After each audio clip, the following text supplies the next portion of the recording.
Olá! Hoje a gente vai mergulhar a fundo numa análise sobre aquelas forças invisíveis que, olha, muitas vezes, sem a gente nem perceber, acabam moldando o nosso dia a dia e principalmente drenando a nossa energia. Vamos juntos descobrir o que são essas forças e como elas funcionam. Sabe aquela sensação? De repente, um cansaço que parece vir do nada, depois de uma briga que não levou a lugar nenhum, ou de ficar rolando feed e só ver coisa ruim. É como se a gente fosse puxado para dentro de situações que nos esgotam, quase como se algo maior estivesse no controle. Acontece que essa força tem nome. Pois é. E o conceito de pêndulo, que a gente tira do material que estamos analisando hoje, oferece um jeito bem fascinante de entender essas dinâmicas. Vamos ver o que isso quer dizer na prática. Ok, então vamos direto ao ponto. O que exatamente é um pêndulo nesse contexto? Não é aquele objeto de relógio, não. É algo muito mais sutil e, acredite, muito mais poderoso. Então, a ideia central é essa aqui. Toda vez que um grupo de pessoas começa a focar a energia mental na mesma coisa, na mesma ideia, nasce o que a gente está chamando de pêndulo. Ele se torna quase uma entidade de energia, com vida própria e com um objetivo bem simples: sobreviver e crescer. E como é que um pêndulo age? Bom, primeiro ele precisa de combustível. E o combustível é a energia dos seus seguidores, que podemos chamar de adeptos. Para conseguir mais e mais energia, ele cria aquela mentalidade de nós contra eles, sabe? Ele une o grupo contra um suposto inimigo e parte para cima de quem não quer entrar no jogo. E o mais interessante é que, muitas vezes, ele se esconde atrás de causas supernobres para justificar o que faz. E aí que a ficha cai. Isso está em todo lugar. Um partido político, uma empresa, uma torcida organizada, uma nova moda. Até aquela briga de família que se arrasta por anos pode virar um pêndulo, sugando a energia de todo mundo que está envolvido. Certo. Agora que a gente já entendeu o que eles são, a pergunta de $1 milhão é: como eles nos controlam? A resposta está em algo que todo mundo tem: nossas emoções. Elas são usadas como verdadeiros ganchos para nos prender. E aqui estão as iscas, as alavancas que os pêndulos usam: medo, culpa, orgulho e o mais sutil, até sentimentos que a gente considera bons, como amor, ou um forte senso de justiça, podem ser distorcidos para fisgar a gente. O objetivo é nos fazer vibrar na frequência dele, e assim a gente acaba alimentando o bicho com a nossa energia. E aqui, olha, aqui está o pulo do gato. Lutar de frente contra um pêndulo não adianta nada. Pensa bem, odiar um político, por exemplo, alimenta o pêndulo desse político tanto quanto admirá-lo. Para ele, não importa se a energia é de amor ou de ódio. Qualquer energia focada nele serve de comida. O que importa é a atenção. Então, peraí. Se lutar de frente não funciona, o que a gente faz? A análise que estamos vendo hoje nos apresenta duas estratégias principais para a gente conseguir se livrar da influência desses pêndulos destrutivos.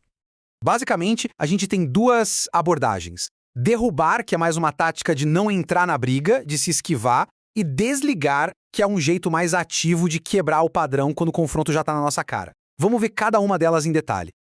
A primeira estratégia, essa de derrubar, é toda baseada no princípio da não resistência. É quase como uma arte marcial da mente, saca? Pensa no Aikido. Em vez de bater de frente com a força do ataque, o praticante cede, sai da frente e deixa a energia do oponente passar direto, se perder no vazio. Com um pêndulo, a lógica é a mesmíssima.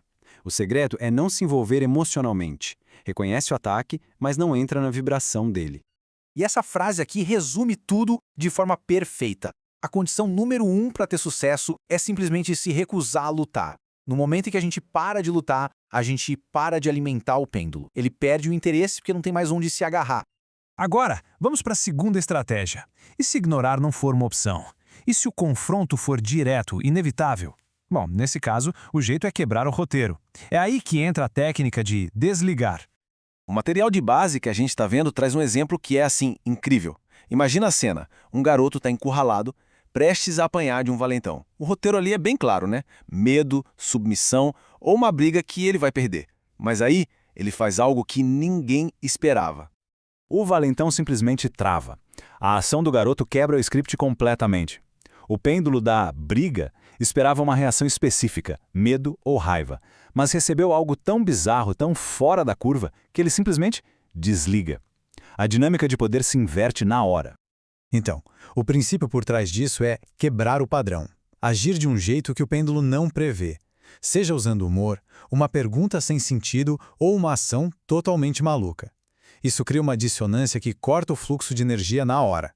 Tá, mas isso quer dizer que a gente deve se livrar de todos os pêndulos e viver numa bolha?